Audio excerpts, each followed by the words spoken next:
এবং আমরা আমাদের যে 3টি দাবি, বিচার, সংস্কার এবং গণপরিষদ নির্বাচন, সেটি আমরা সুস্পষ্টভাবে বলেছি।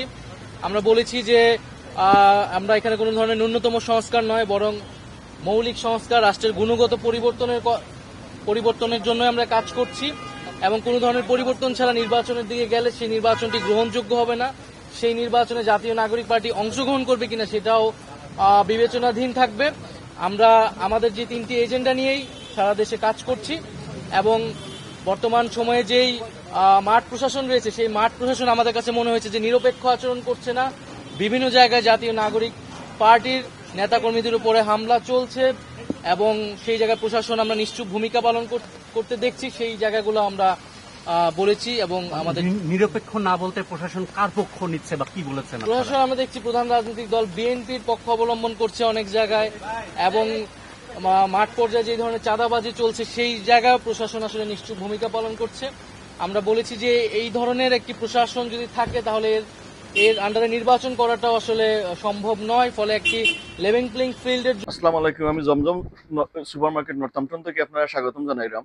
আমরা জমজম সুপারমার্কেটও প্রত্যেক রবি এবং সোমবারে আমরা মাছের স্পেশাল প্রাইস আছে এবং ফ্রোজেন ভেজিটেবল আমরা স্পেশাল প্রাইস আছে। সাপোজ গোয়াল ফাইবা ওলা ফ্যামিলি প্যাক 2টার প্যাকেটও 12 পাউন্ডে ফাইবা, আইর ফাইবা 2টার প্যাকেট আছে 18 পাউন্ডে।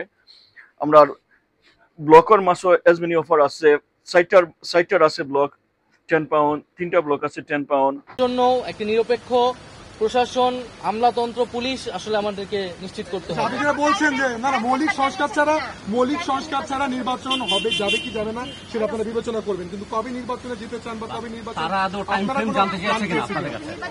টাইম ফ্রেমে তো আমরা যেটা আমাদের এর আগে আমরা বলেছি প্রধান উপদেষ্টা ডিসেম্বর থেকে জুন, আমরা প্রাথমিকভাবে সেটাকে সমর্থন করছি, কিন্তু নির্বাচনের আগে আমরা অবশ্যই কি কি কাজ করে আমরা নির্বাচনের দিকে যেতে হবে, দৃশ্যমান বিচারের রোডম্যাপ দেওয়া এবং সংস্কার অর্থাৎ জুলাই সনদ কার্যকর করা ইত্যাদি ছাড়া আসলে নির্বাচনের সময় নিয়ে আসলে কথা বলে কোনো লাভ নেই। ক্ষমতা এবং রোহিঙ্গা বিষয়ে কোনো কথা হয়েছে কিনা?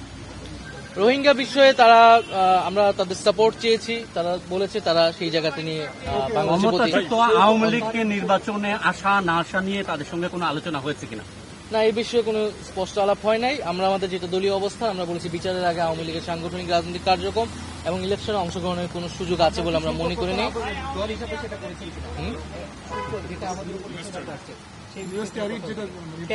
না, এই বিষয়ে কোনো আলোচনা হয়নি। আমাদের অর্থনৈতিক পলিসি নিয়ে তারা জিজ্ঞাসা করেছিল আমাদের, সেই জায়গায় আমরা বলেছি আমরা তিন ধরনের বিজনেস এনভায়রনমেন্ট চাই, আমাদের পলিসি কি হবে, ক্ষমতায় গেলে আমরা কোন ধরনের ব্যবস্থা তৈরি করবো সেটা নিয়ে কথা হয়েছে। নির্বাচন ইস্যুতে তারা কোনো ধরনের প্রস্তাব আপনাদেরকে দিয়েছে কিনা?